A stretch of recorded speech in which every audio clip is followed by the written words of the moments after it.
Welcome to the What Really Happened radio show. Putting America first, second, and third. Here is your host, Michael Rivero. And aloha, America. Welcome to our show today. It is Monday, October 5th, 2015, and we have a lot of stuff to talk about today. The phone lines are open, 877-300-7645, 877-300-7645. Tom is sitting in our control room, twiddling the dials, keeping us out of trouble, ready to answer the phone when you call on in. Quick little program note. In our third hour today, Richard Gage of Architects and Engineers for 9/11 Truth will be our guest, talking about their latest documentary and this tour that they're in the middle of all across the American Southwest, where you can find places to actually go and meet him and talk to him and see the evidence that is coming out that totally destroys the official story of 9/11. So we're all looking forward to that. Now then, last week, our Nobel Prize-winning president took it upon himself to verbally chastise Russia for civilian deaths in Syria. Now, this is the same Nobel Prize-winning president who doesn't comment on the civilians killed in U.S. operations in various countries, nor has he commented on all the civilians being killed by Saudi Arabia in their little proxy invasion of Yemen. But when the Russians do it, all of a sudden, it's a big crisis. And as if to punctuate the matter, over the weekend, the U.S. bombed a hospital in Afghanistan, in Kunduz, during the fight to retake it. And by the way, Friday's report that Kunduz had been recaptured is a little exaggerated, didn't really come on down there. So basically we have Russia's bombing terrorists and the U.S. is bombing hospitals. And it was a Doctors Without Borders hospital, and the head of Doctors Without Borders is saying this is a war crime, and he's absolutely right. It really, really is. Now, Doctors Without Borders has now withdrawn from that part of Afghanistan, obviously if the U.S. is shooting at them. And what's really interesting is the reaction to what's going on. First of all, the story came out the U.S. had to bomb the hospital because Taliban were inside the hospital shooting out, which you'll probably recognize is the same excuse Israel uses every time they bomb a school or a hospital in Gaza. Oh, the bad guys were in there, we had to destroy it. Now, remember what I said about looking for what should be there and isn't? Because in looking at the photos of the rubble of this hospital, there are dead doctors, dead nurses, dead patients, no dead combatants. None. And ramping up the propaganda, the Forward actually came out and said it's time to treat Doctors Without Borders as a terrorist organization because, after all, if they're giving medical aid to the terrorists, that makes them a terrorist organization, which is kind of weird when you realize Israel has been giving medical care to ISIS. They were caught doing that. But it's okay for Israel to support terrorists, but not okay for Doctors Without Borders to hand out Band-Aids.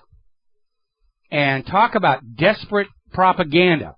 Yeah, well, it was okay for us to bomb Doctors Without Borders. They're really terror. They support terrorism. It's okay for us to do it.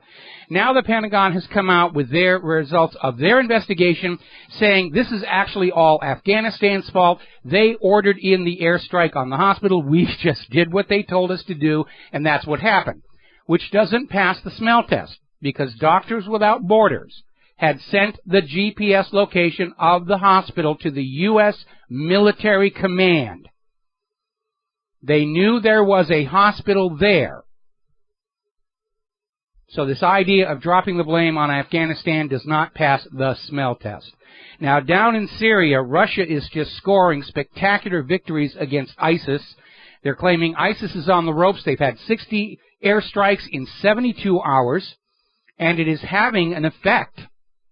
And it's a huge embarrassment to the United States government, which was there bombing and bombing and bombing, and ISIS just stood there on the ground, thumbing their noses at the U.S., and they're certainly reacting very differently to the Russian strikes.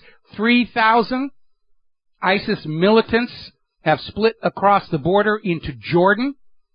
Another 450 took advantage of the Syrian government's amnesty program, surrendered themselves and their weapons.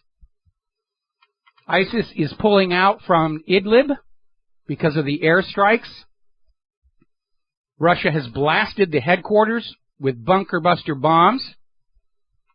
It has ceased functioning as a cohesive unit. They're all just running around in circles trying to avoid being killed. And there was an interesting observation over in the Express in Great Britain. Pardon me. ISIS is so weakened by Russia right now, it could collapse within hours. And I'm sure there'll be somebody out there on one of Rita Katz's videos waving a flag and blowing up more archaeological monuments to remind you how evil ISIS is. But they're not a cohesive, functioning unit anymore. They're in full, outright retreat. And the entire world is paying attention to this. Even those people who bought the official U.S. story that we were bombing Syria to get ISIS and Al-Qaeda are scratching their heads and saying, what is going on here? Russia has accomplished in a week far more than the U.S. did for the last 5 months. Now, an advisor to Syria's President Bashar al-Assad is out there saying the Russians are going to succeed where the West could not or did not want. And that is something that more and more people are beginning to realize, that ISIS and Al-Qaeda were, in fact, creations of the United States of America to use as proxy armies, and that's why nothing that the U.S. did in Syria was effective against them. They're really on our side. Now, interestingly enough, the U.S. Defense Secretary Ashton Carter is saying Russia's strategy in Syria is losing. It's doomed to lose. Russia's escalating the Cold War. No, Russia isn't escalating the Cold War.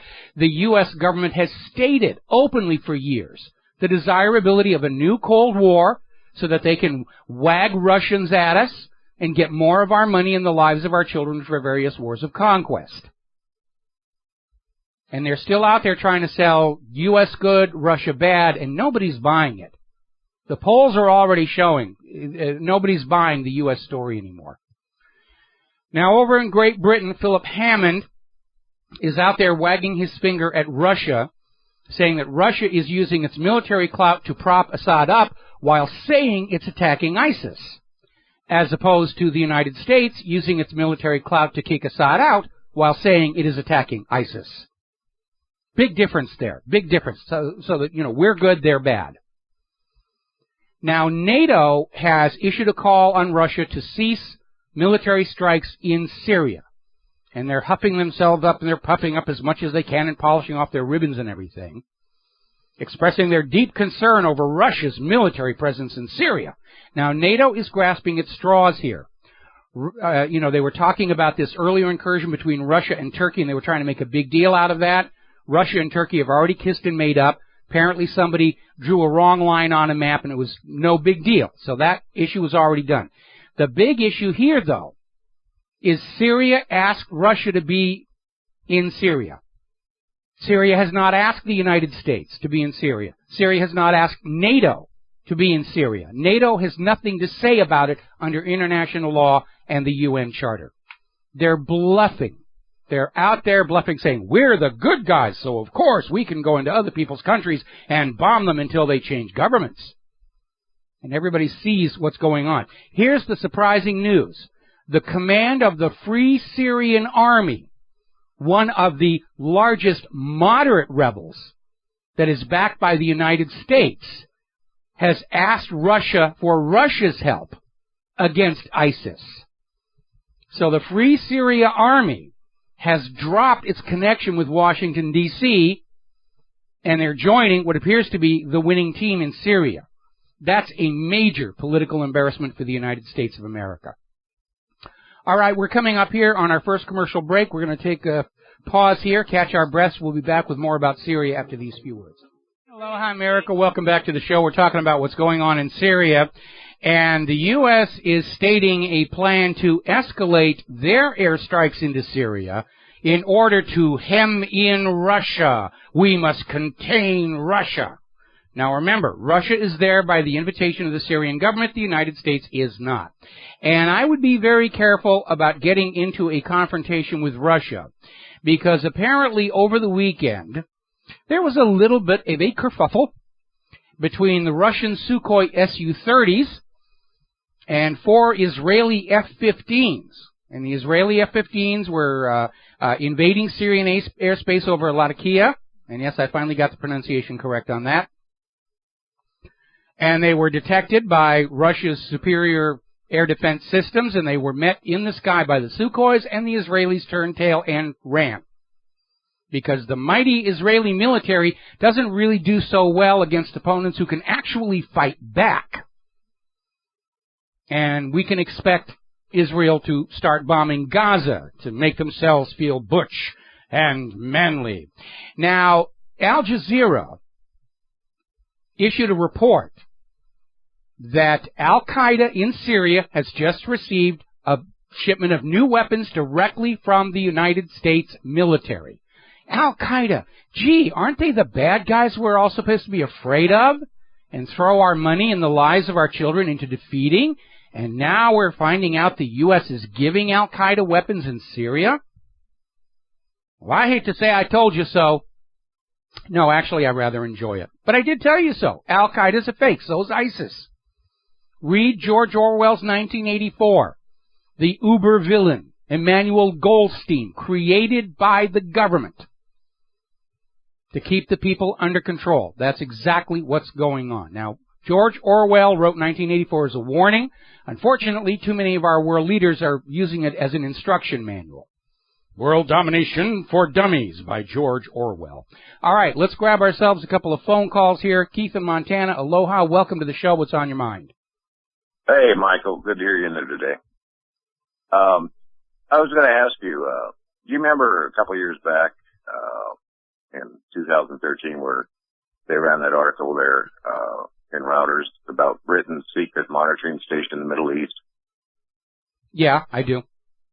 Yeah, it intercepts phone calls, internet traffic, anyway. So in looking at that blacklisted guy over in Hawaii always says, when you see a photo or something like that, always look for what's not there or what is there, I always thought it was kind of funny, being in communications for 4 decades now. When you look at these ISIS photos of all those Motorola radios and those Kenwood radios and stuff strapped to their lapels, yes, you have to wonder, if they can monitor all this traffic and stuff, why haven't they shut it down? Very good question, my friend. Yeah. I mean, if you look at the radios, they look like the digital radios too, like the military uses too. So, someone has to program those, which is a proprietary software. And, it's just not something you just download off the internet.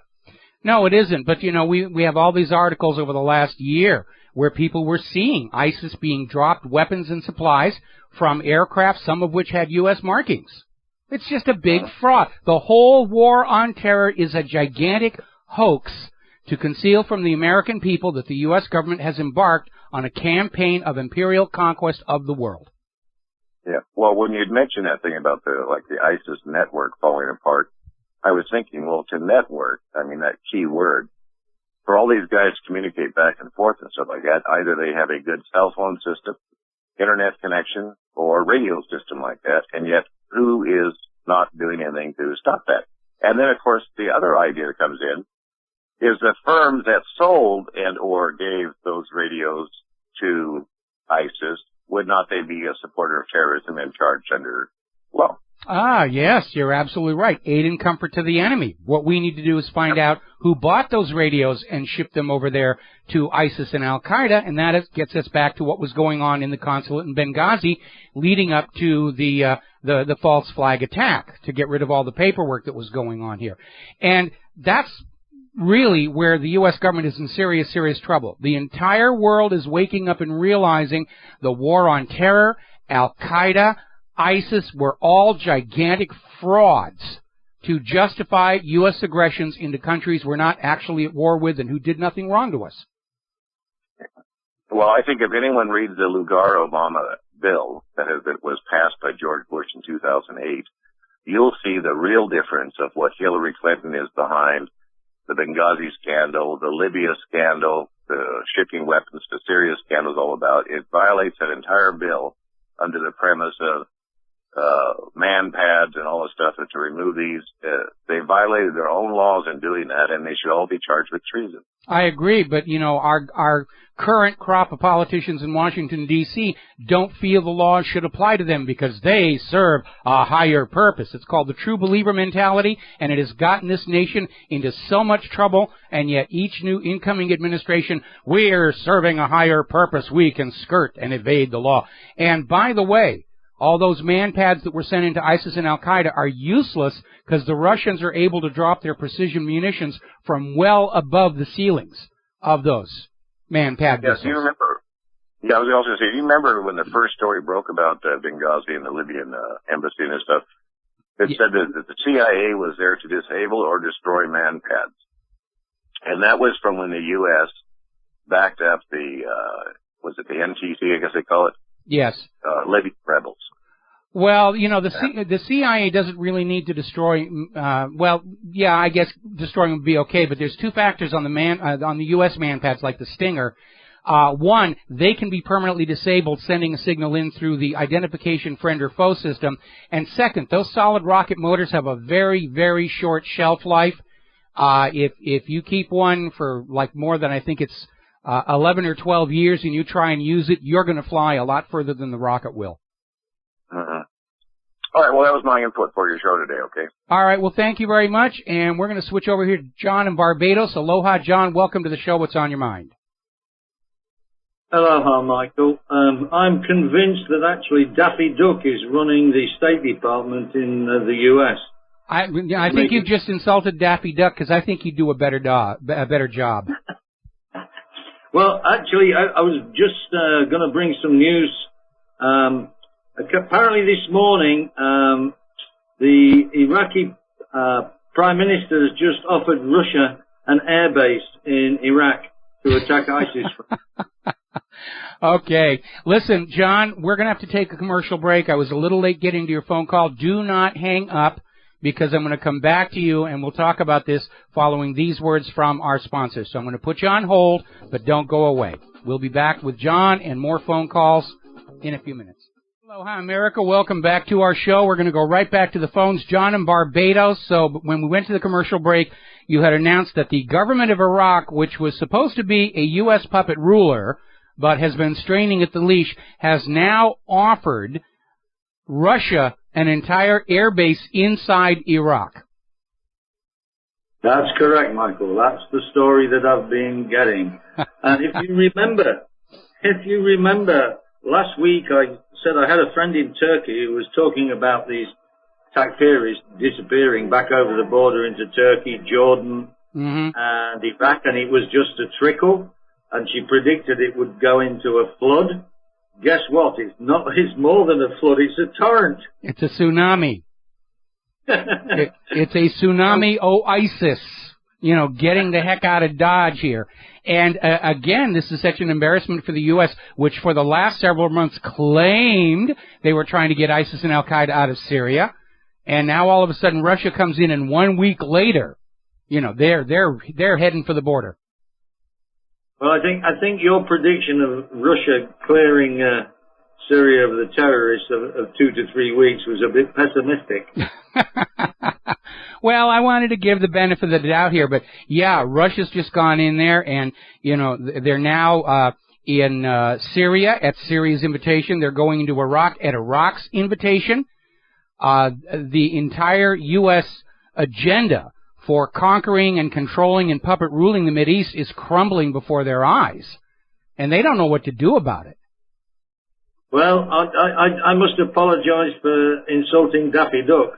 Okay. Well, I'll forgive you this time. Your penance is 10 Bloody Marys and 5 Hello Dollies. Okay, well, that was the information I wanted to impart to you. The Iraq's just jump sides completely now. Not only do they have this joint coalition headquarters in Baghdad of Russia, Syria, Iraq, Hezbollah, and Iran, now they've given the Russians the airbase. And there is rumors that actually by Wednesday, Chinese fighter jets will be joining the Russians. I've been hearing that rumor as well, and Russia is now giving arms to Lebanon to secure their border against the Syrian ISIS menace, and of course Israel's having a cow over that. Yeah, I think the red hatters will be coming out. Well, you know, sacred cows make the best hamburger. Anyway, John, I'm going to let you go here. Thank you very much for the phone call, and we're going to switch to Peter in California. Aloha, welcome to the show. What's on your mind? Yeah, hi, Michael. I just was calling in. You were talking a little earlier about the Israeli military, and I'll tell you what, if the Chinese and Russians are going to go up against them, they're sunk, they're dead. They really have been way overrated. I've personally worked with them. They're a rabble, frankly, and they are, they've had 3 generations really since '67 of people who just are, harassing women and children and beating up rock throwers and their problem, as you can see, when they were kicked out of Lebanon in the 80s, when they were kicked out of Lebanon in 2002 or 1, and then the last one against Hezbollah in 2007 or 2006, they not only do they not exercise anymore as, armor, infantry, artillery teams or whatever, they're too busy beating up and, rock throwers, but their weakness, Mike, is they cannot and will not close with the enemy. They won't. They can't. And during the 2006 Hezbollah thing, it was like Iwo Jima. They were like the Japanese on Iwo Jima. Hezbollah was. They were willing to die in place, and the Israelis, with a superiority in everything, huge, just could not advance 5,000 meters from their own borders. Well, if you go back and you read Sun Tzu's Art of War, he talks about the necessary elements for victory. One is the moral law, which everybody in Israel knows is not on their side. The discipline of the individual troops, the skill of the commanders, and the organizational structure of the entire military. Israel doesn't have any of that stuff going for them. They have been relying on the fact that they're getting these latest high-tech weapons from the United States of America to use on people who can't shoot back, and that's their entire image of military superiority. We can sit up here in a multi-million-dollar jet plane and drop laser-guided bombs on camels. Michael, if they can't call an artillery or an airstrike, they lose. Period. And what the Air Force, there was an article I remember reading, I remember commenting on this, where they ranked the Air Forces in the world by, effectiveness, and the Israeli Air Force was ranked as the number 1. And I wrote basically, they don't make their own planes. They don't make their own air-to-air missiles. The fuel comes from the United States. They haven't ever fought a major air campaign against anybody, and how you can call them effective when they're just bombing refugee camps? It's absurd. It really is. Even with their U.S. weapons, they can't go up against a military peer, especially as it becomes more and more obvious anybody using U.S. weapons is already outclassed by Russia and China. Well, their big success, if you remember, was back against Syria in the Bekaa Valley, back in the early 80s when we first outfitted them with F-15s. This is like 82 or something. And they knocked out, was like 70-0 or something. But, Syria was flying MiG-17s and Israel had just gotten top of the line F-15s, brand new, almost never deployed anywhere else other than to Israel at the time. And they were doing it with U.S. satellite help and everything else. But the Israeli Air Force reputation was made on that, and it was like a middleweight going against a bantamweight, they're terrible. You put them up against the peer, and they're sunk. Well, they certainly knew that. Now, yes, they were outnumbered. Their aircraft were outclassed because these Israelis were still flying F-15s, which now it's an older aircraft. It's tough to maintain. It sits on the ground about half the time right now, needing repairs. And they weren't going to go up against those modern Sukhois. You know, I mean, from a purely tactical point of view, Israel did make the right decision, but it does hammer home the point. Even with all their U.S. supplied weapons, they're not equipped to go up against a military peer. Anyway, listen, I need to let you go, Peter. I'm going to try and fit in Phil in Canada before the commercial break. Phil, what's on your mind? Oh, Mr. Rivero. Yes. You know, yesterday when I heard that the Russians had incurred into the Turkish airspace, I said, how is that possible? They know exactly where their planes are. Then it came to me today that, of course, it was all done purposely. When the Russians incurred into Turkish airspace, the Turkish government called in the Russian ambassador to give heck, and of course the Russians said, yeah, you're right. We incurred into your territory. We have absolutely no right to do that. We apologize. Of course, the next day, the Russians turn around to the U.S. and say, oh, you can't bomb in Syrian territory. You don't have the right. Just like we don't have the right. Okay, well, Phil, okay, I need to get something in before the commercial break here. Russia and Turkey made up because it turned out that somebody had made a change on a map, and the Russian pilot thought he was still on his side of the line, and it was a gross misunderstanding. And that's really all it was. Now, when we come back, I'm going to talk about Syria's no-fly zone and all of these complicated issues, so we'll be right back. Hello, America. Welcome back to the show. We're getting a little bit of breaking news. Apparently, an American Airlines flight from Phoenix to Boston had an incident. Apparently, the pilot died. Now, the co-pilot is in control of the aircraft and continuing on to Boston, but that's got to be making the flying public a little bit nervous.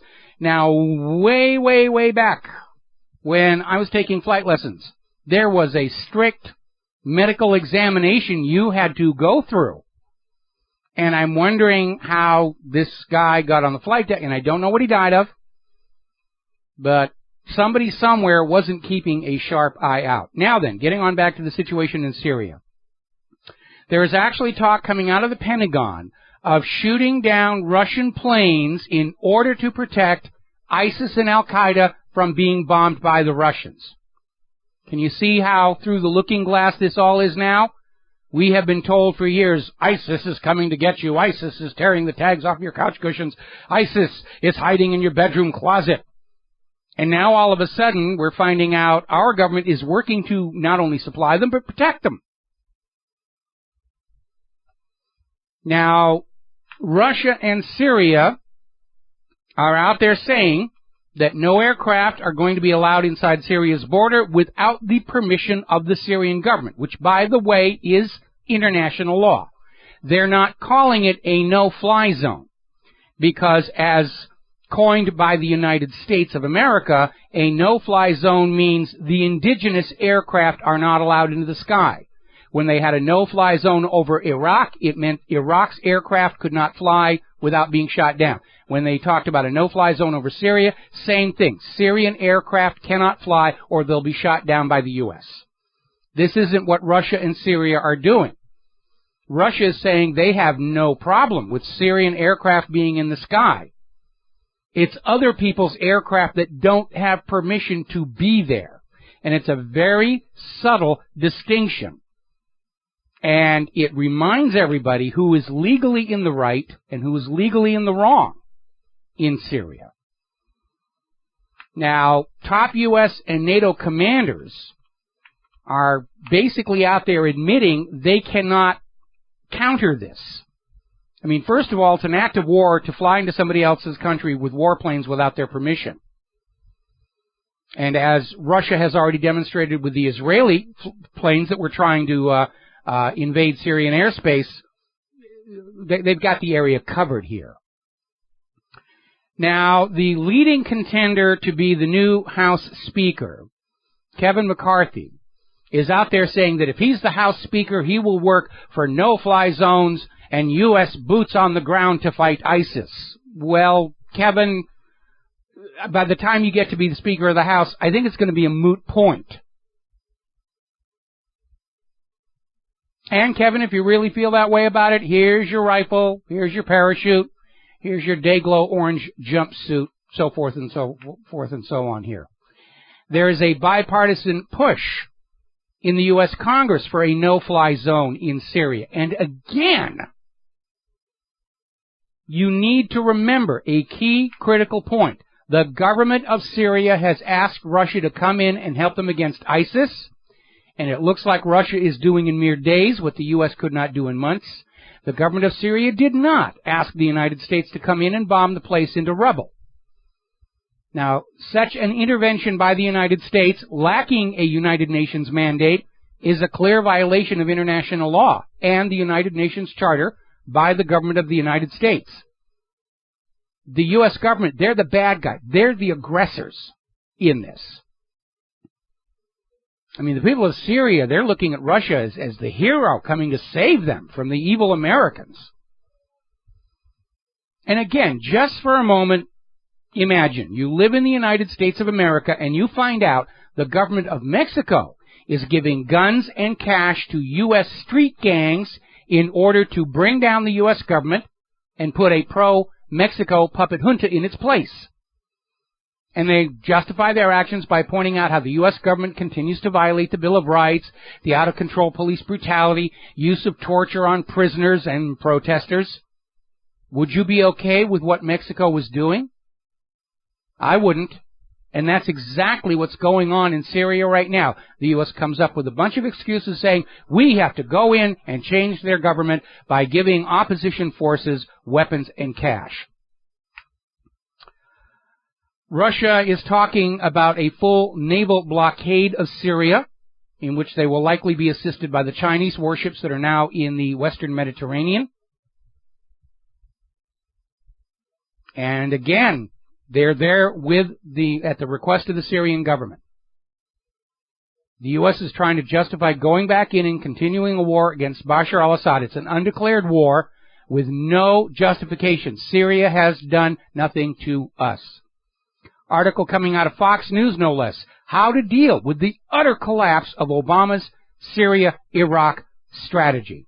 And even Fox News is admitting, a year after Obama's Syria strategy, it is in ruins. All right. Let's see. Now, an ex-chief of U.S. intelligence was quoted, actually it's a YouTube video from Russia Today, basically saying that the U.S. is continuing to talk about supporting the Syrian opposition against Bashar al-Assad, and this guy points out there actually isn't a political opposition to Assad. There's Assad and the Syrian government and the Syrian troops, and there's all the hired mercenaries. There actually isn't a Syrian opposition party that's in this fight. It's just another made-up, out-of-thin-air excuse. Now, the U.S. corporate media loves to cite the Syrian Observatory for Human Rights for authoritative reports on all the bad things Bashar al-Assad is doing to the Syrian people. And it turns out the Syrian Observatory for Human Rights is run by one guy out of a 2-bedroom home in Coventry, England. It's another manufactured propaganda front like Site Intelligence or Memory or any one of these other outfits to look like they're a supposed independent observer of what's going on and then just feed nothing but blatant propaganda to support the war agenda. How many more times are you going to have to be lied to until you accept the government and the corporate media lie to you about everything? Okay, apparently over in Iraq, their forces are making gains against ISIS. And especially with Russia coming on in there, it looks like the U.S. terror actors may be surrounded. And they're skedaddling for other countries like Jordan, and certainly a lot of them are probably on their way to Europe right now, just as refugees. But that whole ISIS is taking over the Mideast, and we're justified with a third invasion of Iraq, and a new invasion of here and there and the rest of it. It's all falling apart. It's all falling apart. Even the New York Times is now admitting that all the billions and billions of dollars the U.S. has pumped into these opposition groups hasn't worked. They're not able to combat the insurgency. Now, you need to remember, insurgency is the White House word for keeping the people of a nation from kicking out their U.S. puppet rulers and taking back their own country. That's what they're talking about when they say the word insurgency. Those gosh darn conquered provinces are refusing to stay conquered. Don't they just understand the rules we just made up? British Prime Minister David Cameron is out there saying he's willing to launch a nuclear attack if the circumstances justify it. These people are nuts. I want to see David Cameron ride that bomb down like Slim Pickens did in Dr. Strangelove, waving his hat and going, yee-haw, and boom, thing goes off. As I mentioned before, Israel is probably going to attack Gaza to remind themselves how fearsome they are in war, and sure enough, Israeli jets have launched new bombing missions into the Gaza Strip, following a bottle rocket fired by an unknown party out of Gaza into an absolutely empty piece of Israeli desert. Now, think, people. Knowing it's going to provoke an attack, don't you think the Palestinians would aim those rockets at something important rather than an empty lot? We'll be back after our news break. Aloha, America. Welcome back to our show, hour number 2. The phone lines are open, 877-300-7645, 877-300-7645. Netanyahu is out on a rant now following all the violence on the Temple Mount in Jerusalem. Israel in a fight to the death against Palestinian terror. But if you go back and read the news stories, it has been the Israeli settlers who are going into the Al-Aqsa Mosque, desecrating it, causing the violence, and as usual, Israel said, oh, the Palestinians made us do it. Now, there was a very insightful message that was going out in Haaretz. Let the people of Israel enter the gates and kill Arabs. Now, can you imagine how the Western media would start screaming if somebody said, let the people of Iran enter the gates and kill Jews? They can't say that. Well, the people of Israel are saying it. Yeah, but they're the people of Israel. They're allowed to say things like that. Don't you understand how this all supposed to work? Meanwhile, the Saudis are continuing their bombardment of Yemen, killing civilians left and right. Not a comment from Obama following his chastisement of Russia for supposedly killing civilians and his attempt to drop the blame for killing civilians at the hospital onto the Afghanis. All right, we're going to grab ourselves a phone call here. Steve in Massachusetts, aloha. Welcome to the show. What's on your mind? Hi, Mike. I want to talk about the explosion in China, the Tianjin. Which one? I know. The first one. Oh, okay. I was wondering, is there a connection between... You mean that gigantic explosion that was equal to something like 500 tons of TNT and all the steel frame buildings stayed standing? That one? Yeah, the one with the big crater. Now, I noticed when I looked at the picture, there was a parking lot full of VW cars that are all burnt to crisp. Yes. I was wondering if that was like the first warning shot towards Germany and China. Well, it's a complicated issue. I mean, the reality is that China can run a little closer to the edge of safety than a lot of other countries. But the fact that there were so many of these explosions in rapid succession, it may just be outright economic sabotage. Because when you get into an economic war with a country, sabotaging key productivity assets is just sort of goes hand in glove with that. Now, you look at the whole VW scandal, and how much is that costing? That's costing them billions, right? Yeah, it is, and Volkswagen is complaining because apparently American car makers were caught engaging in the same kind of fraud and basically got a wrist slap. But you'll notice that they went after Volkswagen with these heavy fines as soon as Germany said they wanted to pull away from the anti-Russia agenda and actually merge with Russia in this campaign to get rid of ISIS and Al-Qaeda. And almost at once, oh, Volkswagens are dangerous, Volkswagens are doing this, they're cheating on the emissions rules. And, they're slapping Germany down for daring to stray from the fold. Yeah, and you look at GM when they had that whole thing with the ignition switch where it killed 174 people, and they pretty got away with murder. Nobody died from rigging the emissions numbers. VW getting so much worse of a fine and controversy over this than what GM was getting. It doesn't make any sense. Well, it does in the context of the U.S. wanting to punish Germany for breaking ranks regarding Syria. Yeah, exactly.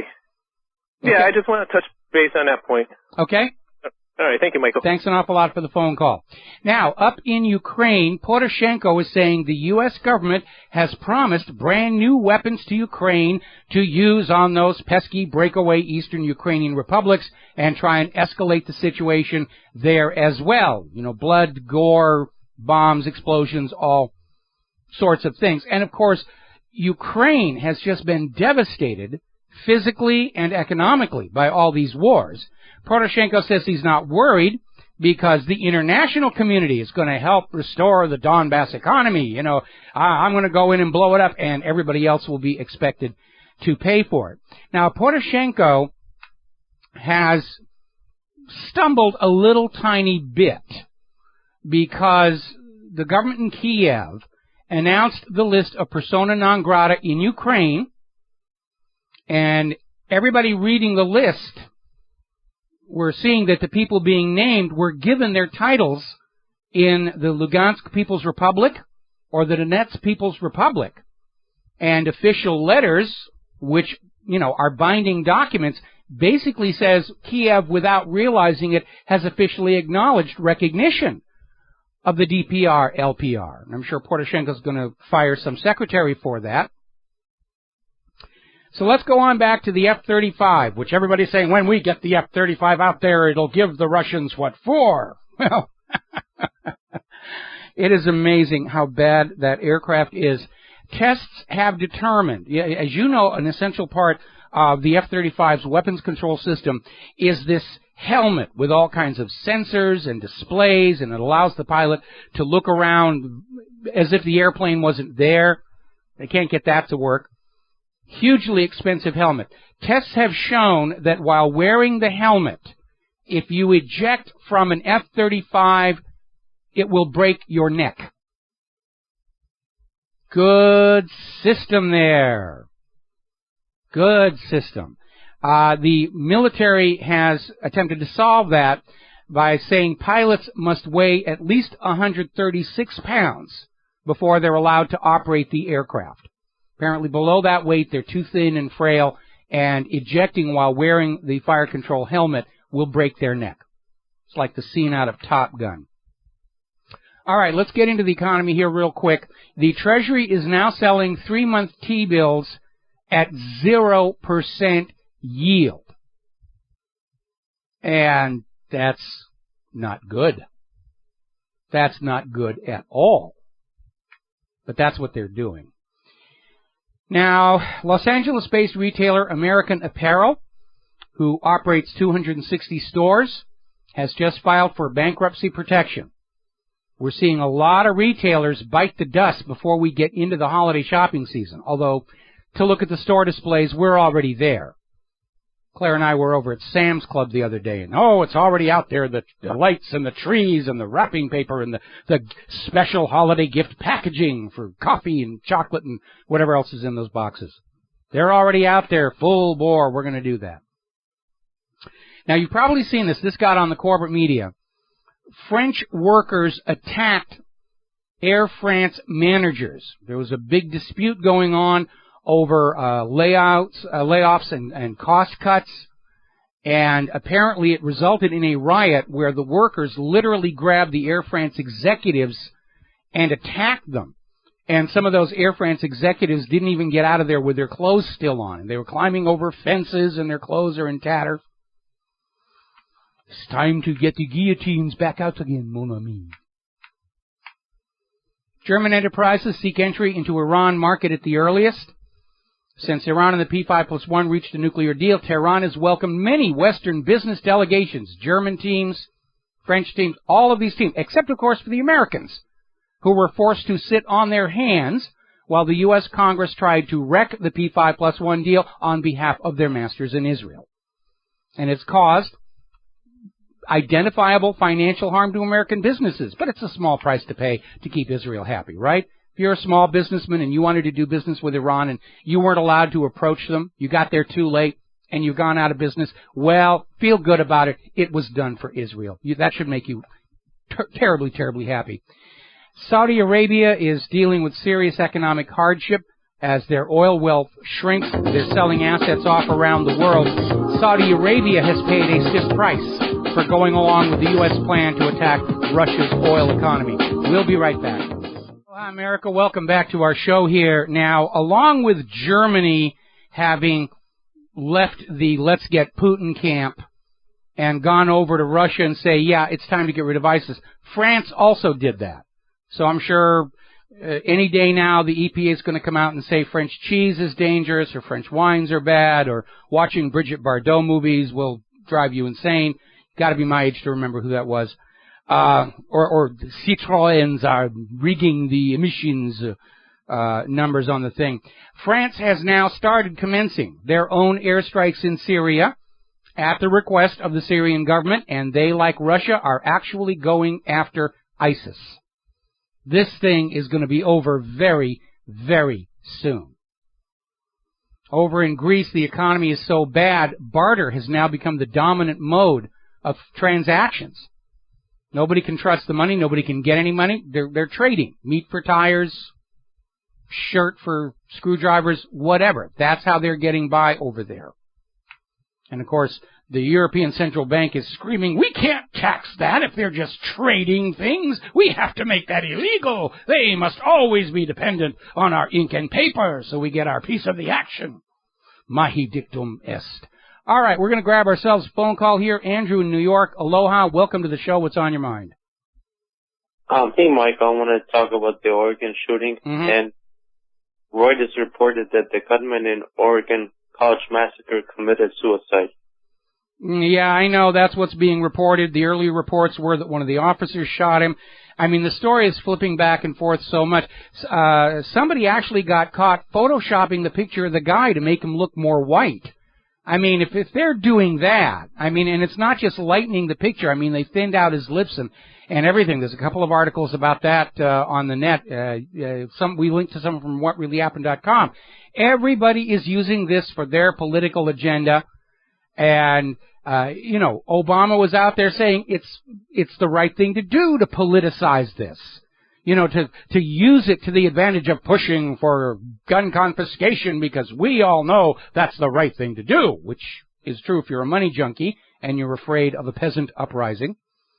But at this point, I mean, anything that happens, what the truth behind it is irrelevant in the scramble to exploit it for whatever political agenda is out there. I feel that the government is going to stage like shootings like these, like with prescription medication and false flags, pushing gun control and whatever they want to. Well, let me back up here a little bit. I don't have a problem with people with this degree of displayed mental instability being prohibited from owning guns. I mean, this guy should not have been allowed to buy guns. The problem is the government is using this nutcase behavior with guns to take guns away from law-abiding citizens. That's like saying we all have to give up our cars because one guy went postal and drove up on the sidewalk and killed a bunch of people with his car. It really doesn't make any sense, but that's the agenda of the government. The government and the money junkies are never going to sleep soundly in their bed until they see the American people totally disarmed. I agree with that, but one thing is like the government is like advertising more people to be on prescription drugs, and it's causing all these like problems. It is causing these problems, and they're advertising them because it makes huge amounts of money, and we're going to reach a point probably where, like vaccines, we're going to be told we have to take these drugs and pay for them. It's already de facto the reality in our school system when the school administration says your kid has ADHD and you will force this medication on him, and it's all about extracting more wealth from the public. And the fact that these drugs are harmful, the fact that ADHD is a fictitious, made-up disease is irrelevant. Our government and our money junkies are so deeply in debt to the private central bank, getting more of those ink and paper tickets is the only moral imperative left in our society. Everything else is gone. Safety, forget about it. If product is harmful, doesn't really matter. It's just, we've descended to the worst depths of a fascist economic dictatorship. We're back in the mercantilism that we suffered as a colony under King George III, where the government came in and said, you will buy these things and you will buy them from the companies we are friendly with, which was one of the major contributing factors to the American Revolution. One thing I want to talk about is like the false facts. Like, it's very possible the government could speak false facts, but today with the independent media and the people on the internet who always like mistrust the government, like they have problems because they feel like more people are going to wake up and see what they're lying about. Well, that is certainly going on here, but it's amazing that even with the exposure of so many of these false flag attacks, the government goes on doing it because, frankly, they can't think of anything else to do. The idea that maybe what they're doing is wrong, unconstitutional, illegal, and harmful to the nation as a whole just doesn't occur to them. They have to make their financial backers happy. They've got to make Big Pharma happy. They've got to make the military-industrial complex happy. And above that, they have to make Israel happy. And that's their entire mindset. And that's why this nation is in such trouble. One more last thing is, like, the U.S. claimed they did 6,000 airstrikes on ISIS, which is laughable. Like, Russia, like, since Vincent has bombed ISIS, and they've been way more effective and, like, almost, like completely are destroying ISIS.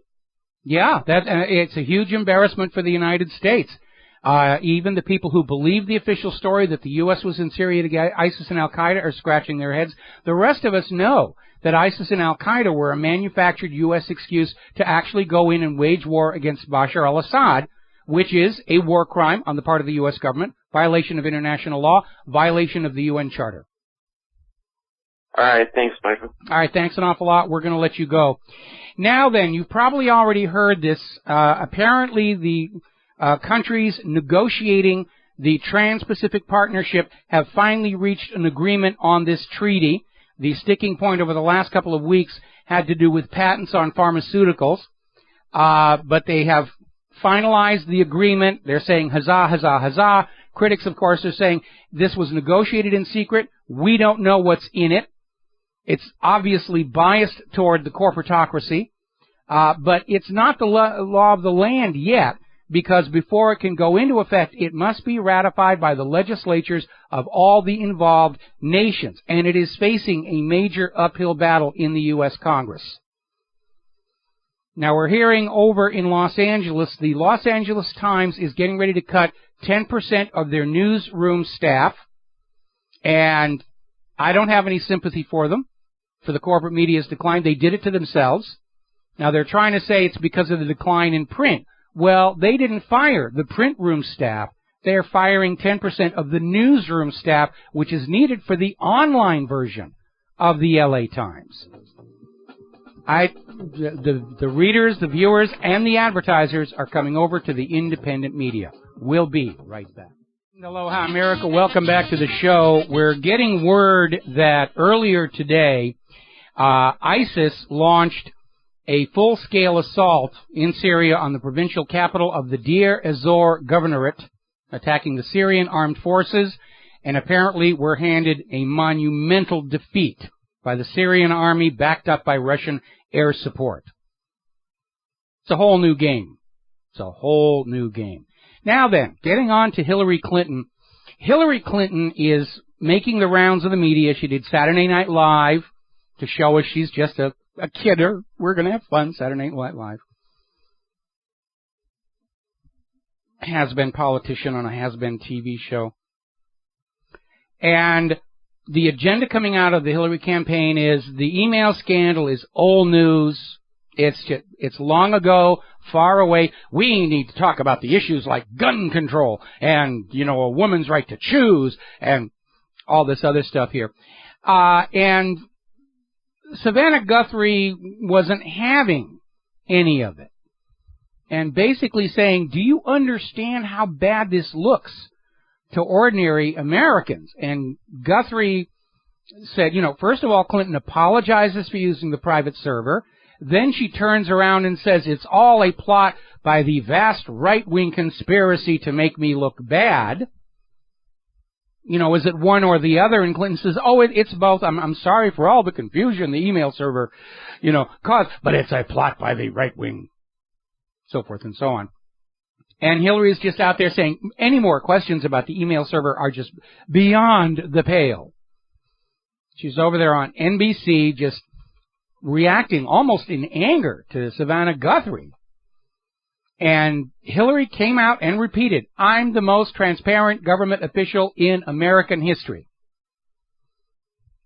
It's just impolite for any of us to actually check up on that claim, apparently.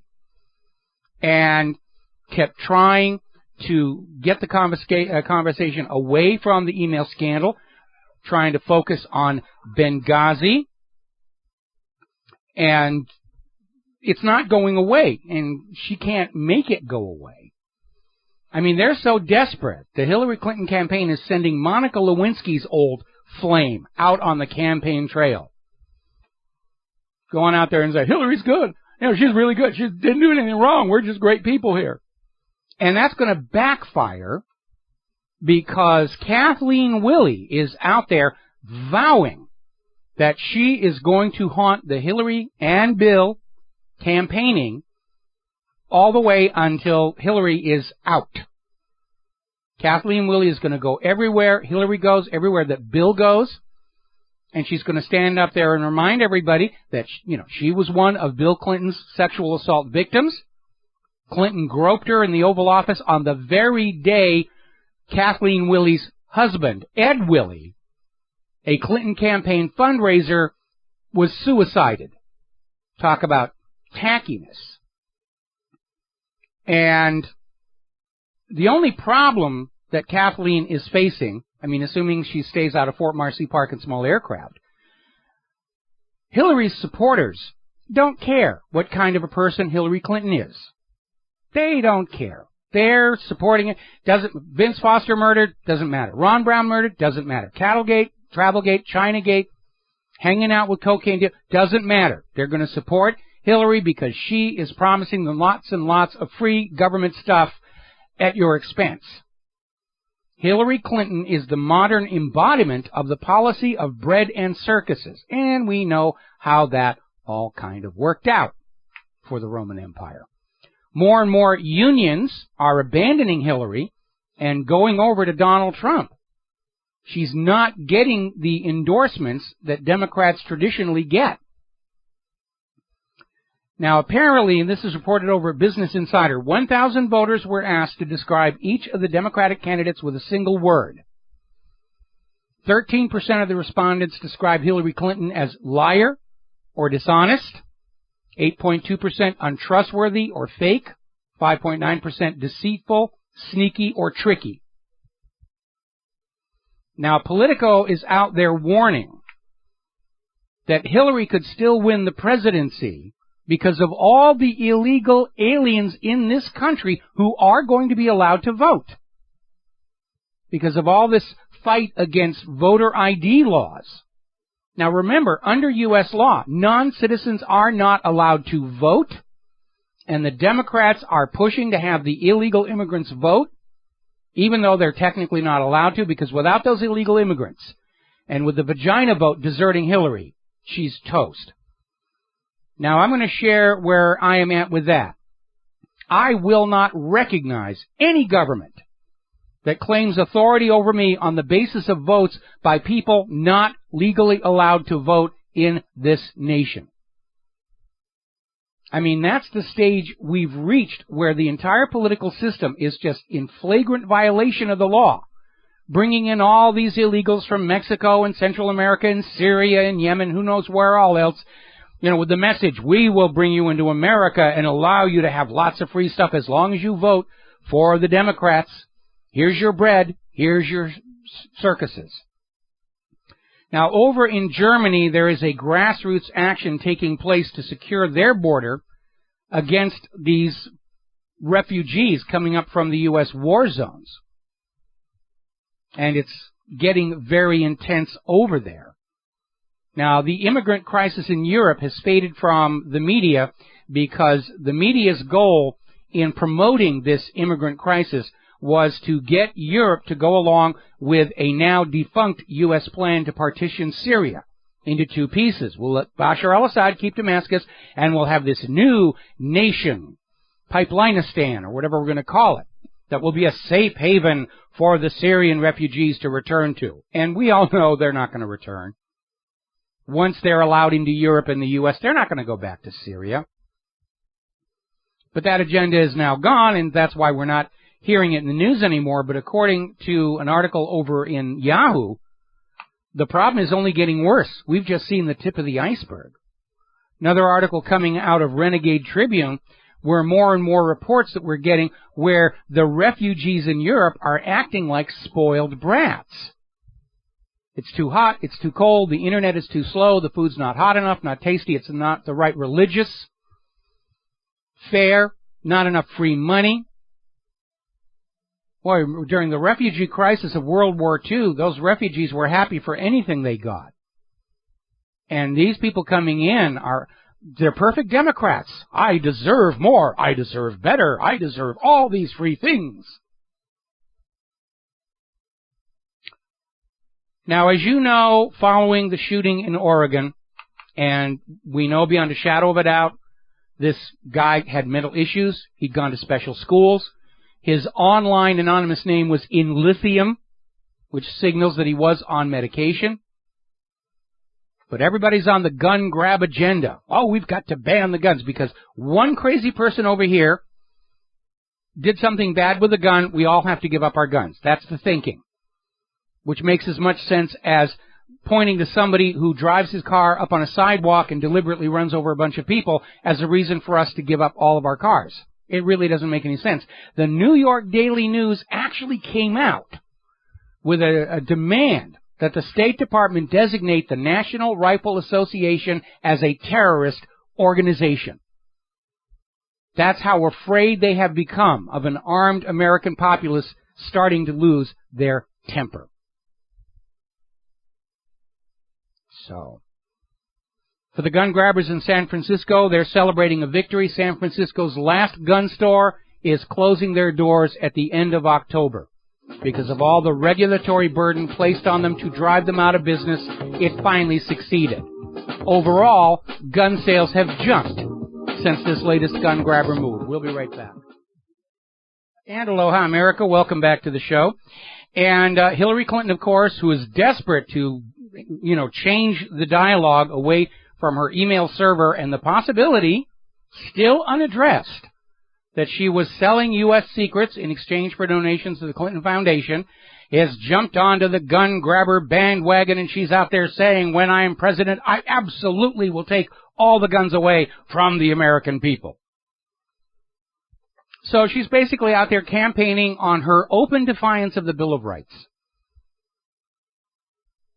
And first responders and safety experts are saying the way that you stop the mass shootings is, first of all, you stop this love affair with these mind-altering medications. Second of all, you arm the potential victims. Remember that community college in Oregon was posted gun-free zone. Now, under Oregon law, concealed carry was allowed. There was one person carrying a concealed weapon who was prevented from going to the aid of the students. The official U.S. government policy is to have those gun-free zone signs. We've seen how well they work in the past. Basically, it's an ad. Target-rich environment, nobody can shoot back. Come on in, have fun. And remember, the Department of Homeland Security actually put out a booklet and a video to schools saying, if you are the victim of an active mass shooter, stab him with scissors. This is your government on drugs. Any questions? So Hillary's out there saying, I'm absolutely going to take the guns away from everybody. Story coming over from Sherry Questioning All, pointing out how the corporate media has been caught blatantly overinflating gun violence numbers to push the gun grabber agenda by a factor of 2 to 3. Now then, Al Gore is once again in the news. He has decided this is his last chance to get us all scared into, believing human-caused global warming. It's just horrible. You've got to pay a carbon tax. You've got to do what the United Nations Environmental Authority tells you. And they are desperate because they understand one more of these record-setting winters will be the end of this hoax. Now, there's an article that came out, and I engaged in a very lively discussion on its comment board. And the article appeared in truthout.org, Godzilla, Nino, and the Blob, How Weather Cycles and Ocean Temperatures Mask Global Warming. This is the latest propaganda spin. You can't see whether it's warming or not. The weather varies way too much. And yes, we understand there are going to be a few places that are very cold this winter. But trust us, overall, global warming is real and continuing. Now remember, back on March 20th, 2000, banner headline in the UK Independent, snowfalls are now a thing of the past. And we got to hold them to that hysterical fear-mongering. Back in the 1990s, when the world really was getting warm, that looked like a safe bet. But human activity isn't the dominant factor in global climate. Solar output is, and solar output is in decline. Now, Harold Warren Lewis, this is a well-known, respected physicist. He's been an advisor to the U.S. government and the Pentagon on topics like missile defense. And he decided it was time to resign from the American Physical Society, and in his letter of resignation, he said, I have to leave the American Physical Society for its support of the global warming scam, with the trillions of dollars driving it that has corrupted so many scientists. It's the golden rule of science. Whoever's handing out the gold decides what the science is. And scientists are just like anybody else. They can be bought. They yearn for public recognition, media exposure, and they've completely abandoned the scientific method. There was that report that came out, I think it was about 2 weeks ago, a review of articles published in peer-reviewed journals, not the fly-by-night, we'll publish anything for a fee journals, but the genuine, authentic, peer-reviewed journals. Half of those articles did not withstand careful analysis. It's all just bought and paid for advertising. Yes, nutritionists say that having our candy bar in the middle of the morning is good nutrition. It was a candy company actually did that back in the 1980s. Meanwhile, we saw record sea ice growth in the Arctic during the month of September. The Arctic ice gained 20,000 equivalents of Manhattan Island in September. It's the second highest Arctic sea ice extent since 2005. The U.S. is already out there saying, we need to bolster our icebreaker fleet. Really? Al Gore said the Arctic was going to be ice-free last year.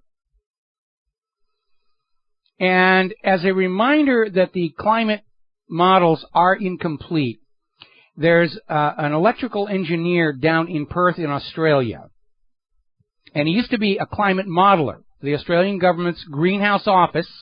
He has 6 degrees in applied mathematics, and he discovered there is a big hole in the models, and basically determined that the Intergovernmental Panel on Climate Change was overestimating the warming effect of carbon dioxide by 10 times. Oopsie. Al Gore's out there saying, just a mistake. Really, it's a mistake. Nothing suspicious here at all, and it should not cause you to doubt the divinely revealed dogma of human-caused global warming. Okay, 16 countries in the European Union have now opted out of allowing genetically modified products in their countries. That's 2/3 of the entire EU are saying we don't want any of this. Here in the United States of America, the law that would ban GMO labels and ban GMO banning in the United States has passed the House of Representatives. It's on its way to the Senate. You are not allowed to refuse your GMO, because if Monsanto can't sell this crud to other countries around the world, then by golly, we're going to make you buy it and eat it, because money is above all in this government right now. Bit of a stink down in Texas. Apparently, a ninth grade geography textbook described the influx of Africans into the United States prior to the 1860s as kind of a willful immigration. Didn't even mention slavery or the slave trade. In the section titled Patterns of Immigration, the book describes the Africans as workers who came to the United States between 1500 and 1800 to work on agricultural plantations. Texas Mother saw that, went public on YouTube, and the Texas book publisher said, well, yeah, maybe we were a little inaccurate. And it's another reminder, what Common Core is teaching our kids has no basis in the real world. They're not being educated, they're being indoctrinated. We want you to believe certain things. We want the Confederate flag to go away. By the way, it's back on the Georgia license plate. Now, over in Great Britain, the Church of England has now been forced to commission their own inquiry into allegations of massive child sexual abuse by their clergy, and the possibility that the Church of England, like the Church of Rome, simply moved the offenders from church to church rather than kick them out and refer them for prosecution. Another very interesting story, and this is an important thing to keep in mind. This is over in Blacklisted News. The New York-based National Children's Leukemia Foundation has been busted as a for-profit operation. They gave just 1% of the donated money to actually help children with childhood leukemia. They just kept the rest for themselves. A lot of these big media advertising charities really are fakes. If you want to help your neighborhood, go on out there.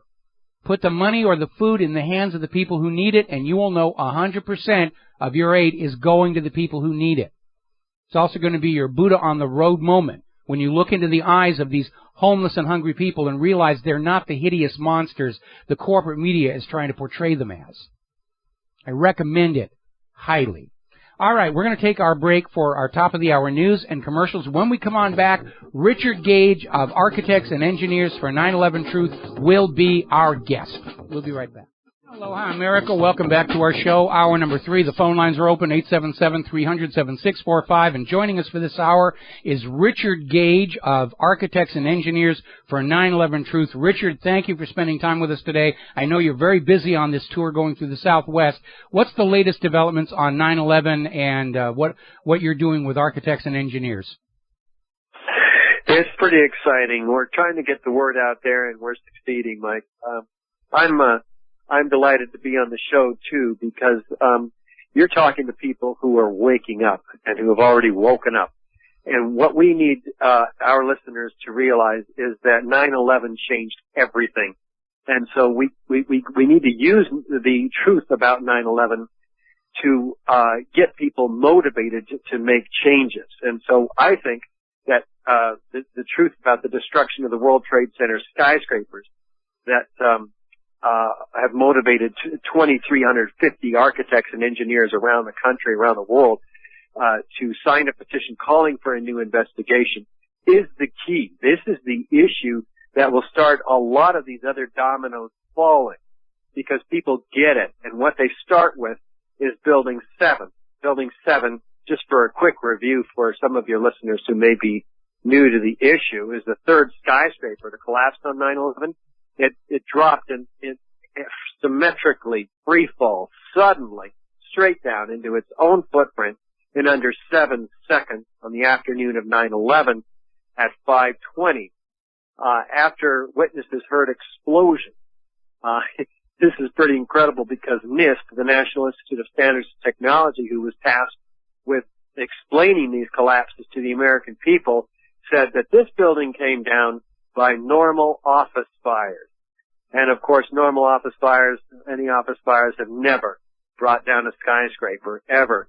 So here's the first time in history we have not one, but 3 examples of buildings coming down by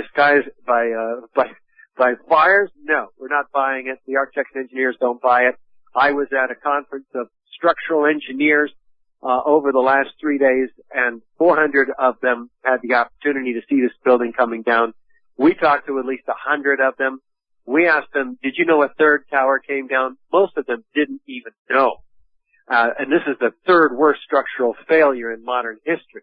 So the fact that they didn't know about it is absolutely incredible. Should have been the most studied building failure ever in all of the structural engineering and architecture schools, and most of them don't even know about it. And that's because it's been hidden from the profession, from the public, not played on mainstream media. Why? Because it is clearly the smoking gun of 9/11. Because once they look at it, and once we tell them, as we did in our exhibit booth on the floor of the trade show for the structural engineers, they say, oh, that's a controlled demolition. I mean, everybody knows that when they look at it. And they say, well, did you know that came down on 9/11? And they go, what do you mean? Yeah, there was 3 towers that came down. Here's a 47-story free fall collapse against 40,000 tons of structural steel. What does it look like to you? I mean, how can this happen? Well, they understand that not one of 82 columns gave any resistance if this building's coming down as fast as a bowling ball falling out of the sky.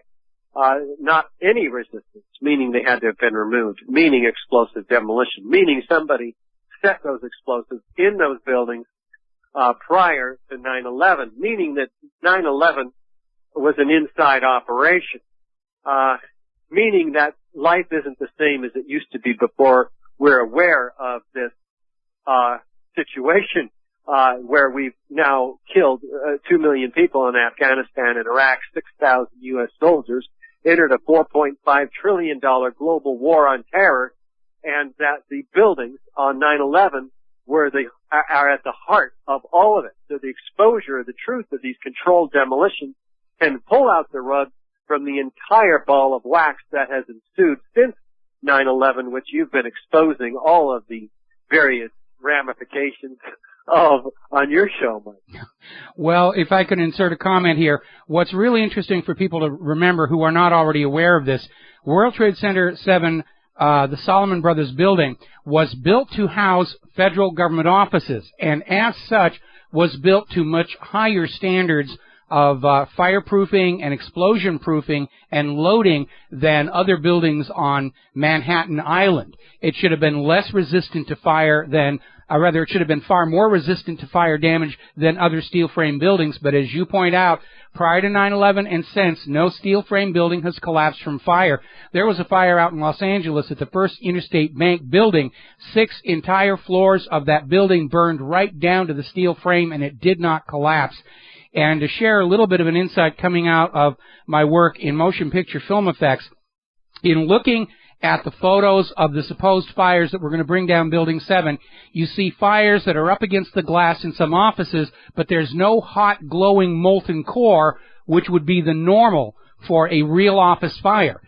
These fires in the offices look like they were set as decoration. Oh, look, there's fire behind the glass and the building comes down. But, I mean, the whole thing is just a fraud from top to bottom. Yep, and when we start to look at the Twin Towers, it actually gets even more clear for our viewers, who came out, by the way, on the Southwest tour of our latest film called Firefighters, Architects, Engineers, Expose 9/11 Myths, where I teamed up with Eric Lawyer, founder of Firefighters for 9/11 Truth, who now has 200 firefighters calling for a new investigation.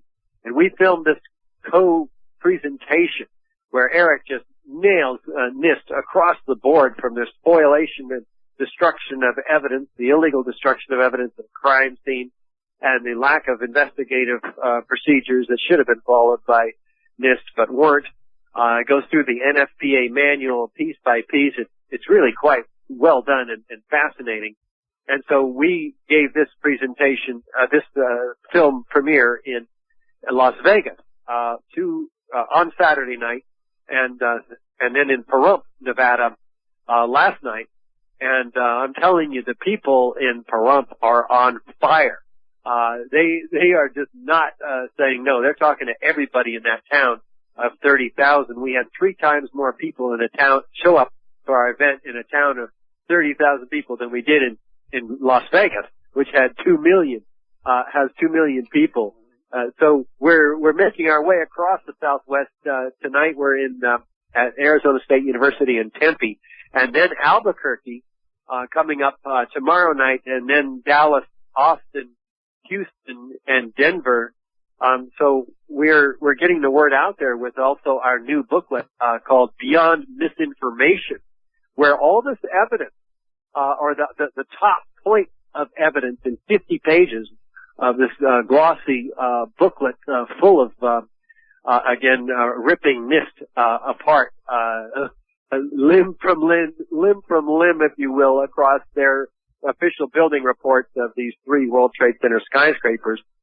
This is a must-have. People should be ordering a dozen of these and getting them to the architects and engineers. We've distributed 40,000 of them, 20,000 to architects and engineers, and many elected representatives, federal and state.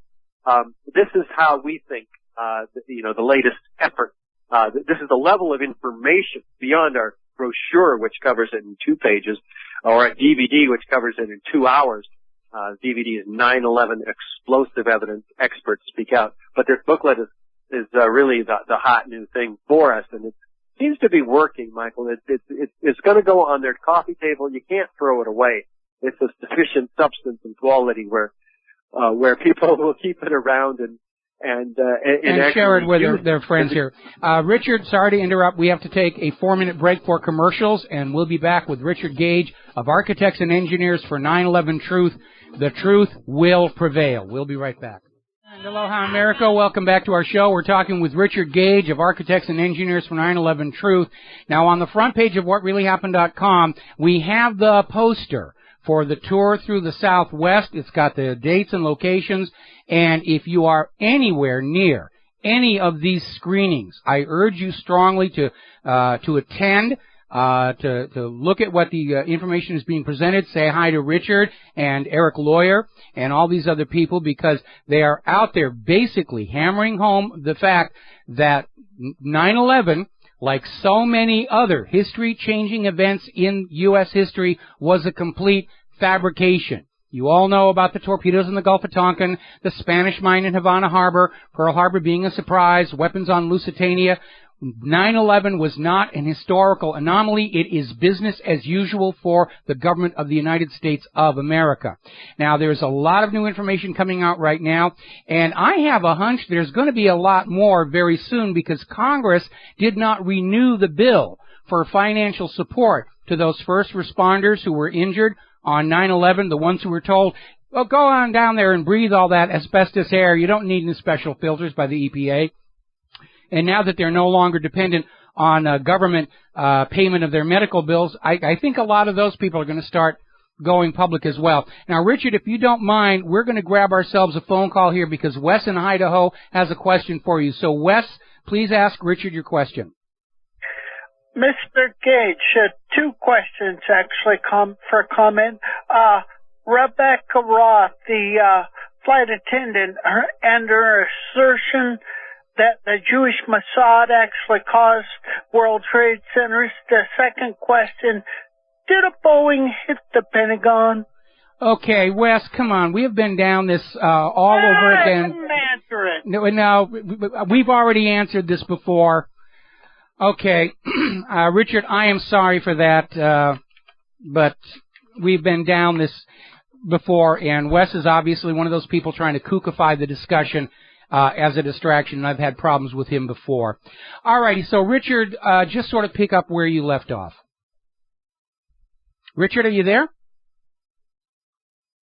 Did we lose Richard Gage? Yeah, we lost him. I'll call him back. All right, fine. Well, then we'll get him back.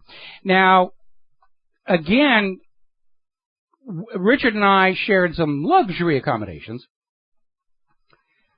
My wife is laughing because she was there too. For the 10th anniversary of 9/11, we were in New York. We were having a conference there, which was kind of a treat because how many times do truthers get to perform off Broadway?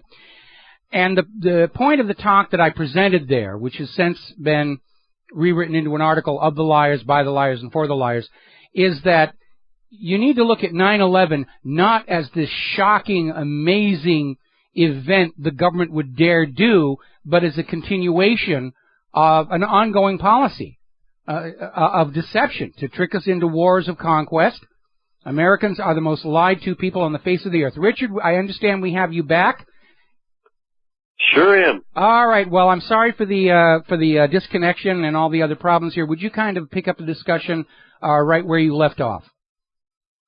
Sure, you bet. We have major problems not only with Building 7, which is the eye-opener for most people. It's the entry into the discussion of what they're most familiar with, which is the World Trade Center Twin Towers, which there are even more questions about, the evidence of which is even more clear, because while we have molten iron, pools of molten iron, they call it molten steel, turns out to be molten iron in the rubble pile of Building 7, which is clearly evidence of thermite.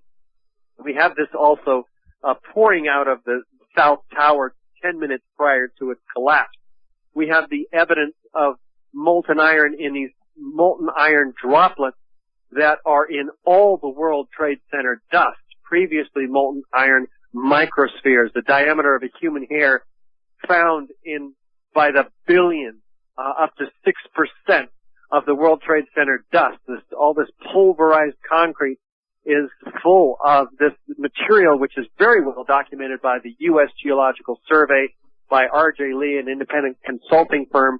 They're doing toxicological studies on the dust, and they find what can only be the evidence of incendiaries, thermite in particular, because thermite issues molten iron as its byproduct, as it is an incendiary used by the military to cut through steel like a hot knife through butter. So this is found not only in the evidence of these previously molten iron microspheres by the iron workers, the structural engineers, and the first responders are finding pools of molten iron. Even Leslie Robertson, the structural engineer for the World Trade Center himself, describes a river of molten steel. Now, this is incredible because it's evidence of temperatures exceeding 2,800 degrees, which is 3 or 4 times hotter than the office fires and even the jet fuel can burn. So that's amazing in and of itself. But there's also found in all the World Trade Center dust samples small red-gray chips by an independent team of scientists found in 4 independently collected samples. This material exists in all of these samples, and it is composed of a red layer and a gray layer. The red layer is composed in turn of extremely small particles of iron oxide and aluminum powder at the nano scale. This is very, very high-tech nanothermite, or super thermite, as it's been called in the technical literature, most of which is classified, some of which is out on Lawrence Livermore Lab and Los Alamos Lab. And in fact, when this small team of scientists led by Niels Harrit, Copenhagen, they take these independently collected samples and heat them up of these small red-gray chips. They ignite at 420 degrees centigrade, and they produce these same iron microspheres that the USGS and R.J. Lee find in all the World Trade Center dust samples. And so we know where they came from. They came from nanothermite chips and or thermite chips, thermite. Now, so, in fact, it's I was going to say, you know that there are photos of the load-bearing members of the World Trade Towers showing clearly these diagonal demolition-style cuts with melted iron dribbling down from them. And, you know, those photos are out there. We've had them on our website. So, again, all of this is consistent with the deliberate takedown of the buildings. And when we come back from the next commercial break, I want to add a little something to the discussion that a lot of people may not understand. It's coming from the financial discussion. We have a 4-minute commercial break, Richard. We'll be right back. Hi, America. Welcome back to the show. We're talking with Richard Gage of Architects and Engineers for 9/11 Truth. And, Richard, before I hand the microphone back to you, I want to share something with our listeners that a lot of people don't know. Just before this whole 9/11 thing happened, the lease on the World Trade Center changed hands from the Port Authority to Larry Silverstein. And a lot of people were wondering why Larry Silverstein fought so hard to get that lease, because at that point, the World Trade Center was facing an EPA-mandated retrofit for asbestos. And the estimated cost of complying with the EPA retrofit would have been equal to an entire year's worth of rent from the World Trade Center, even had it been fully occupied. But Larry Silverstein got the lease. The planes knocked the building down. The U.S. taxpayer got to clean up all the asbestos, and Larry Silverstein cashed in his terrorism insurance and made out like a bandit. Yep, all of that is indeed true. It was a $5 billion project, actually, to abate the asbestos. Who would have purchased a building under these conditions that was only half occupied in the first place? People did not want to be in this building. The windows were not a wide open view like many of the other newer skyscrapers in the area. The ceilings were low. It was not desirable whatsoever. No, and there were some there were some galvanic corrosion issues in the outer cladding, and some of that aluminum cladding was falling off the building. That's right.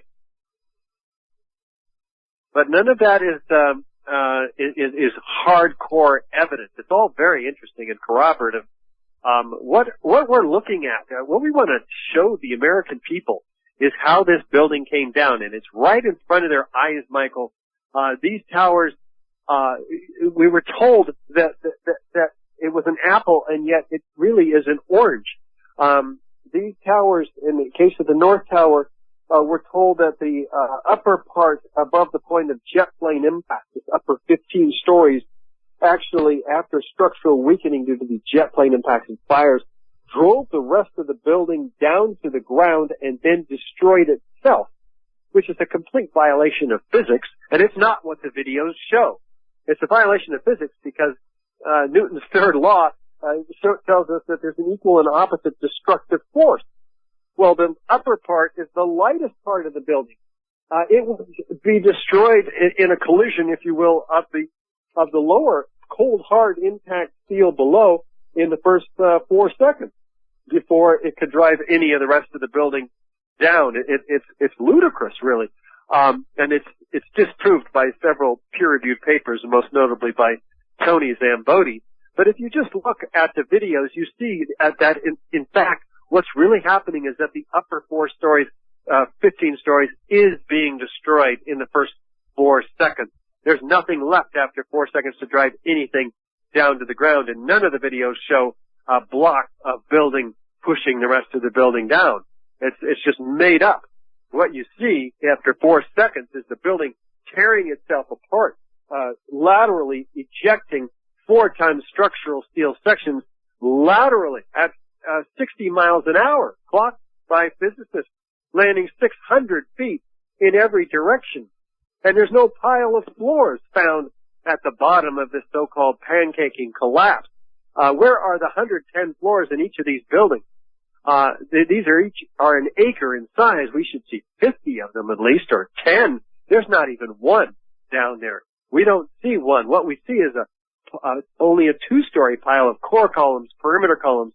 Everything else has been thrown laterally outside the perimeter of these buildings, which is extraordinary in and of itself.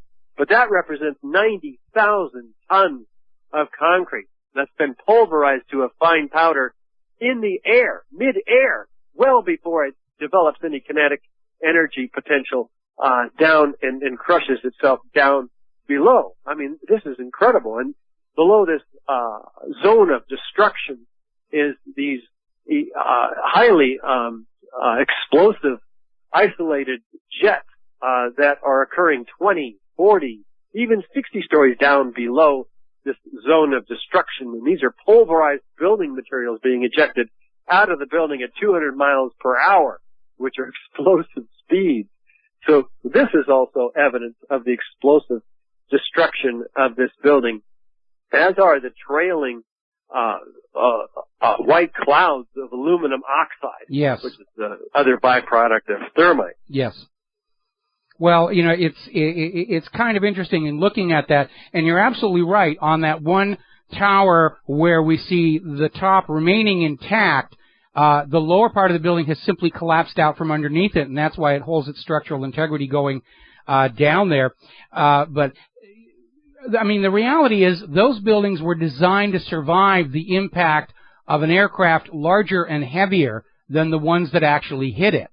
And again, this idea that the buildings remain standing. Well, sorry, let me correct you on that one. The aircraft that was designed to resist was actually smaller, but it was going faster, so it had the same kinetic energy as the Boeing 767. Okay, I stand corrected on that part. But again, the idea that the building could be brought down by the fires of office furnishings, first of all, like most other buildings, the materials used in these buildings are fireproof, and so they're basically talking about paper fires being sufficient to melt steel and bring down the entire building. And again, no steel frame building has collapsed from fire either before or since, and the government is trying to get you to believe that on this one occasion, 3 steel buildings came down from burning paper, and if you believe that one, I have some of Saddam's nuclear weapons to sell you. Yep, and it is essentially an office furniture and paper fire that they're talking about, because 90% of that fuel was burned up outside the building. The rest of the fuel, 10%, burned up within about 10 minutes, according to the official story. So these are normal office fires, substantially, that brought this building down. The official story says that the impact of the airplanes knocked the fireproofing off, making these lightweight steel trusses more vulnerable to fire. Thus, they sagged. And they say when they sagged, they pulled in the column. But sagging floor trusses do not produce hardly any additional lateral force on the columns. And these are 14-inch square steel tube columns marching every 3 feet 4 inches around the building. They are not going to be bending. So what does NIST do in an effort to prove that this building came down like they said it did? They forced a 5,000-pound load on these columns in their computer model, effectively strangling the building, forcing it to fail, and then thus proving their initiation of collapse theory, after which they have no analysis whatsoever of the ability of the cold, hard, intact steel below to resist any lighter steel frame structure pushing the rest of it down. Of course, it couldn't even structurally push it down because of the incredible resistance from the structure below. And again, we have those photos showing clear evidence of demolition cuts on those load-bearing members here. We're coming up here on our final commercial break for the hour. When we come on back, I'd like you to go back and talk about this tour that you're doing through the Southwest. We've got the list of where you're going to be, and I'd like you to tell people what they can expect to see when they show up, and other information like that. So we're going to take another break. Last commercial for the day, and we'll be back with Richard Gage of Architects and Engineers for 9/11 Truth. Aloha, America. Welcome back to our program. Last segment of our show today, we're talking with Richard Gage of Architects and Engineers for 9/11 Truth. And Richard, we've got the poster announcing your Southwest tour up at WhatReallyHappened.com, but I do not see exact times and venues. It's got the dates in the city. So where would people go to find out? If they're living in these cities, where do they go to find out the exact location and starting time for these presentations? Yeah, I encourage people to go to our website, which is AE911truth.org. That's AE911truth.org. And you'll see a poster or a web banner there that will direct you to the venues. We're going to be in Phoenix, ASU Tempe campus tonight at 7 p.m. And tomorrow night in Albuquerque at the Mennonite Church and 7 p.m. And then Dallas, in the Arlington area of Dallas, we'll be there at a lodge the next night at 7 p.m. And then at Brave New Bookstore in Austin, Texas at 7 p.m. on the 8th, and then on the 9th in Houston at the Bayland Community Center in Houston, and then following up in Denver with the last premiere of Firefighters, Architects, Engineers, Expose 9/11 Myths at the First Universalist Church in Denver on Hampton Avenue. So very exciting lineup here. And every night I'll be in a different city, so find me if you can. Well, I hate to be dense here. I'm not exactly seeing the banner I'm supposed to click to get the cities and times. What is it the lineup of faces or? No, I'm just looking at that myself right now, Michael, and it was there yesterday. So I'm going to find out what the problem is. Okay. And I'll get that. It's ISIS. Right. ISIS has stolen your banner. Okay. It's all ISIS's fault. Can you give me the URL to the information directly, and I'll just post that? Or is it? You bet. All right. So it's 911truth.org/. I don't know the slash. Okay. For right now, it's AE911truth.org. I'll send you a link to all of the posters for each of the events, Michael. Okay, right? Please do, because, absolutely, we want to get that information out, and we want to get people to show up there and see it. And I think the good news right now for all of us in all of the various truth movements is the American people are being confronted with so much outright falsehood. I mean, Al-Qaeda and ISIS were supposed to be our enemies. Now we find out the U.S. government's giving them weapons and is ready to start an air war against Russia to protect ISIS and Al-Qaeda in Syria. Isn't that incredible? Yeah, people are ready to accept the idea that the U.S. government has lied to us on a monumental scale about human-caused global warming, ISIS and Al-Qaeda, Saddam's nuclear weapons, and, of course, 9/11 itself.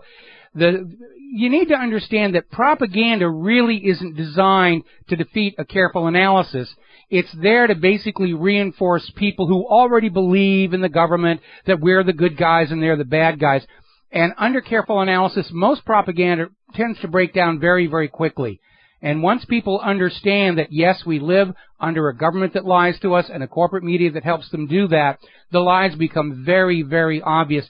And, yes, I think we're at a stage right now where the vast majority of Americans are willing to look at the evidence objectively and say, yes, the U.S. government lied to us about 9/11. The fine details don't even matter anymore. What do we do about a government that lies to us about something this big in order to trick us into wars of conquest? True. Okay. All right. I won't comment on that one. I'm an architect. I look at buildings. We have 3 buildings that started all of this mess, Michael, and I want people to look at the evidence, be convinced, and share it with others, because all of your listeners, and there are many, can do something about this. What can they do? They can send the AE911truth.org link to every architect and engineer in their community that they can find, and every elected representative and media representative and everybody else they know. That can be done sitting on your chair in front of your computer or on your iPhone waiting for the bus. Send it out. Send WhatReallyHappened.com to everybody also while you're at it, to give them a broader perspective of the context in which 9/11 occurred. Well, thank you very much for that endorsement. And yeah, right now is a time where all of us, all of you Rivero's Rangers, need to take it upon yourself to be educating your fellow citizens. Now, don't waste time on the people who are paid to waste your time arguing, but a lot of Americans are now willing to ask questions and honestly listen to the answers, and you have to be there to give them those answers. Don't try and overwhelm them with the wealth of what you know now. It's a very slow, gradual process, but we are at a tipping point where the majority of the American people understand they cannot trust anything the U.S. government and the corporate media says, especially about 9/11. Remember what the Project for the New American Century was saying. They were not going to be able to bring about this military transformation of the United States without a new Pearl Harbor, and on 9/11, they got it. And it was just as fake as the first Pearl Harbor, which we now know, because of documents declassified in 1994, it was not only not a surprise attack, Roosevelt goaded Japan into it all during the year 1941. This is how the U.S. government gets your support, your money, the lives of your children. 9/11 was just business as usual, and you need to look at it as business as usual for this government, and it doesn't look like they're going to change how they do business anytime soon unless the American people stand up and say, we're not listening to you anymore, because nothing you say has any truth to it. Okay, Richard, we got about 4.5 minutes left. What else do you want to share with our listeners? I want them to know the basic information about 9/11, the collapse of these 3 skyscrapers, and I want people to understand that the best information is on our DVD called 9/11 Explosive Evidence Experts Speak Out, in which we have 40 high-rise architects, structural engineers, metallurgists, chemists, physicists, controlled demolition experts, all laying out the evidence. We have family members, 4 of them, crying out for justice for their loved ones who have been killed on 9/11 through the lies that we have been given and fed by NIST, by the media, by our government, and by institutions who are neglecting the third worst structural failure in modern history, our civil engineering, structural engineering, and architecture institutions.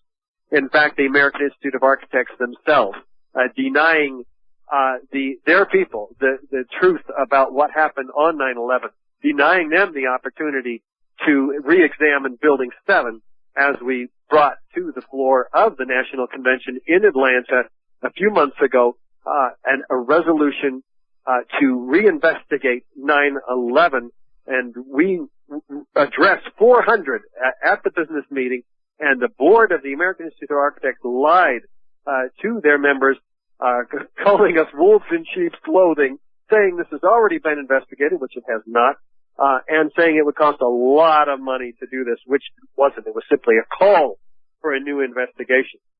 So we hope that the architects can begin to see through that, and we will be in New England for another tour coming up, which is very exciting, by the way. Newark, New Brunswick, and on up to Woodstock, over to Northampton, Worcester, and in Boston, on up to Portsmouth, New Hampshire, and Portland, Maine, and the Dartmouth College area. That's all happening November 11 through 22. So my old stomping ground. Well, one of the largest architecture regional conferences up there. 10,000 architects will be by our 20-foot wide evidence booth in Boston on the 17th, 18th, and 19th of November. So we'll have yet another opportunity to sign up probably 100 more architects. We're very excited about that, calling for a new investigation. Well, I wish you a lot of luck. As you know, I'm a huge supporter of yours, an admirer of what you've been doing all this time. And there's the music, so it's time for me to go on off and do Jim Goddard's show up there in Vancouver. Richard, thank you very much. I hope to have you back on the show real soon. Keep up the good work, and the truth is getting out there. So that's it for today. Aloha, America. Thank you, Michael.